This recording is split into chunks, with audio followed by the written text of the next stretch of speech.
again, I hope you get a chance to meet R.J. Crew. Greg Colyer is on the takeoff roll. He's going to get airborne and shake out this beautiful T-33, and we'll tell you the whole story in just a moment.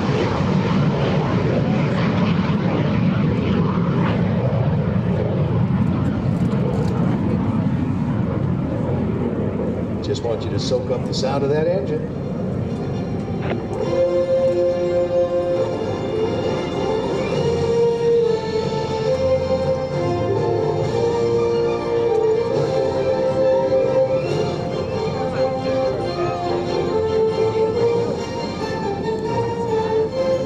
Because what we're about to tell you, as Greg flies this beautifully restored T-33, is how it began in time, and the important part it played in aviation in this country when it came to military aviation and jets.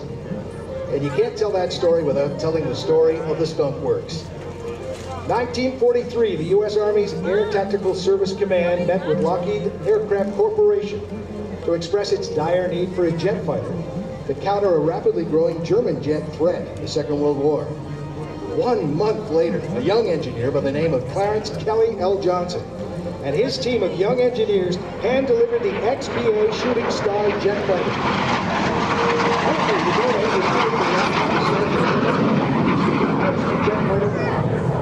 June 1933. This project marked the birth of what would become the Skunk Works. Kelly Johnson at its helm. You see, the XB-80 began a two-seat version, the XB-80C, and then later designated the T-33, like the one you see flying today.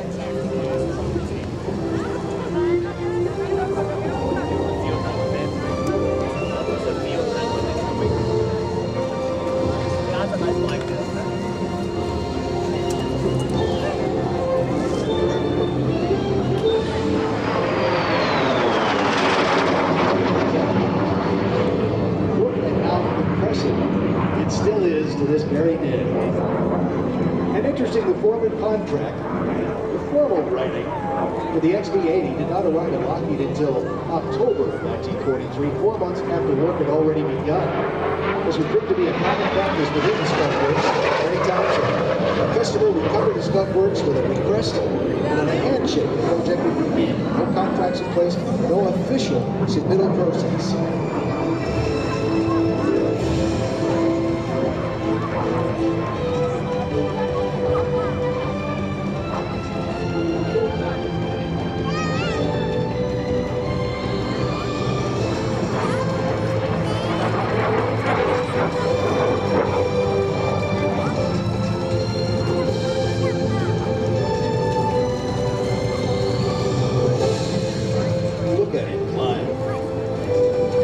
Johnson and his team, his young team I should point out too, designed and built the XB-80 in only 143 days, 7 less than was required. What allowed Kelly to operate the Skunk Works so effectively and efficiently was his unconventional organizational approach. He broke the rules of such a challenging and bureaucratic system would stifle innovation and hindered progress. His philosophy spelled out in his 14 rules and practices still used today at Lockheed Martin.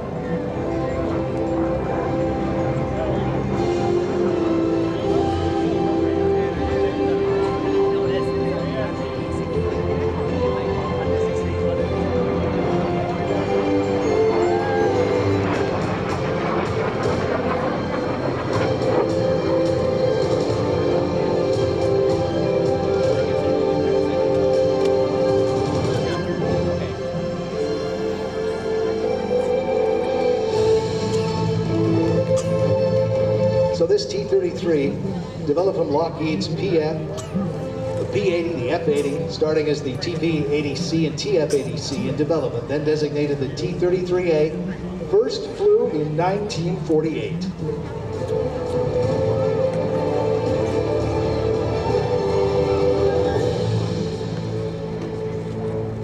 Still a slippery jet, fast, sleek. So how did the Skunk Works get its name? When we continue.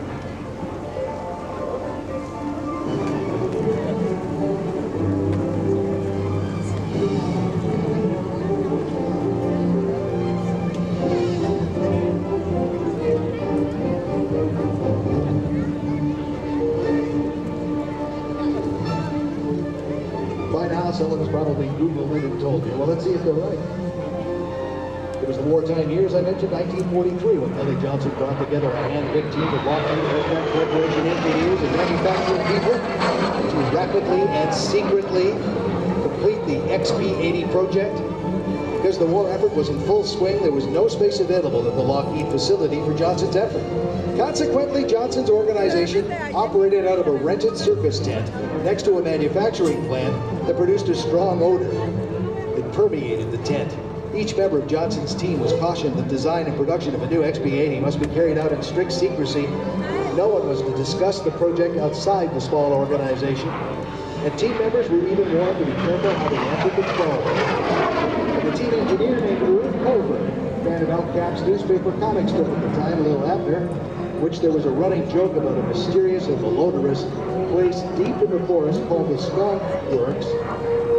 There, a strong beverage was brewed from skunks, old shoes, and other ingredients. But one day, Culver's phone rang. He answered it by saying, "Skunk Works." Inside man, Culver speaking. Fellow employees quickly adopted the name for their mysterious division. Lockheed, Skunk Works became Skunk Works. Once informal name, now a registered trademark of the company. And if you go to Palmdale and see the facility there, you can't miss the huge skunk painted on the side.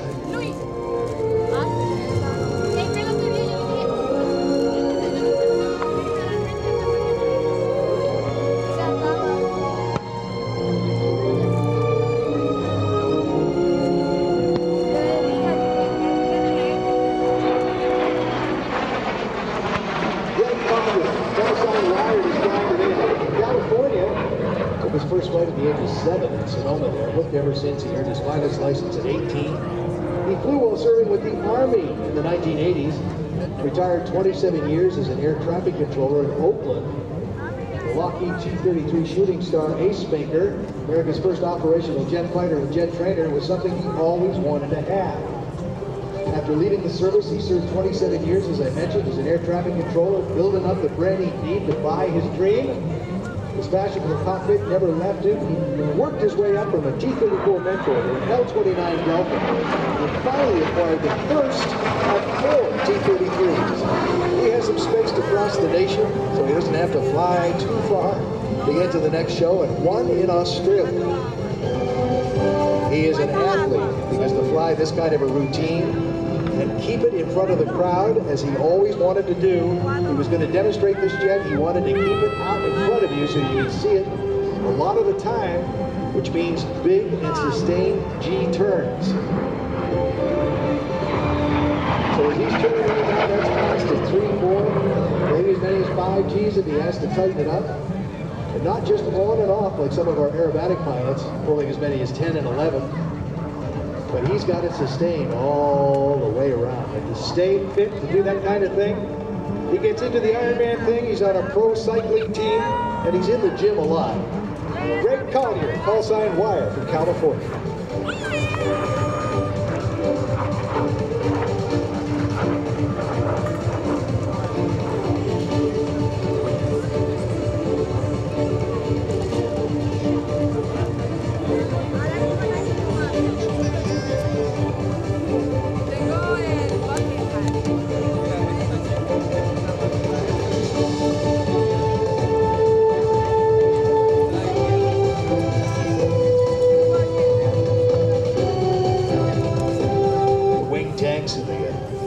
The view of the jet does look a bit like a star, doesn't it? You can see why they called it the shooting star. And although this one happens to be one made in Canada, up in Canada for the Airshow, and another one of our platinum sponsors, it's got a Rolls-Royce engine in it. Others, of course, powered by Allison. This one, though, Canadian. He's got 2 Canadian T-33s. He's got 1 American one. Well, a second American one, too, that's stationed in Australia. And he's going to make the passes look great for your photographs and your clips. You'll share on social media. So the photo pass coming up over your left shoulder as Greg Colyer makes Ace Maker 3, his T-33 shooting star. Beautiful.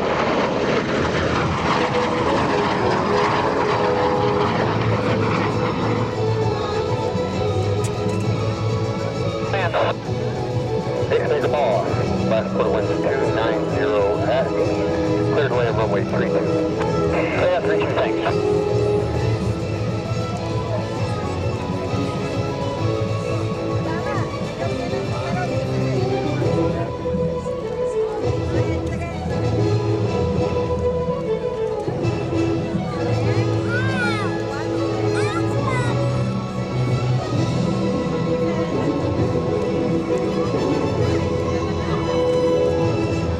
Loves to fly this jet. And it's such a great example.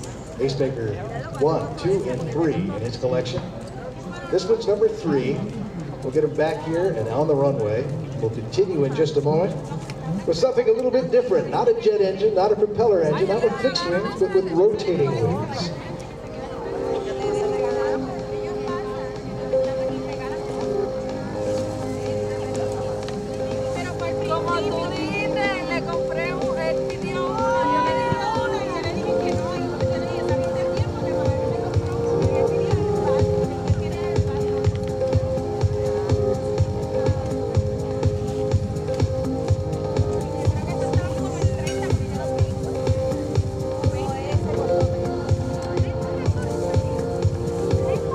Right now, getting lower and lower to the ground.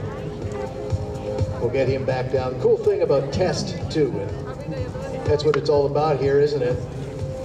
After the T-33 was established, pilots found out that they could actually save some brakes if they just popped the canopy under a certain speed.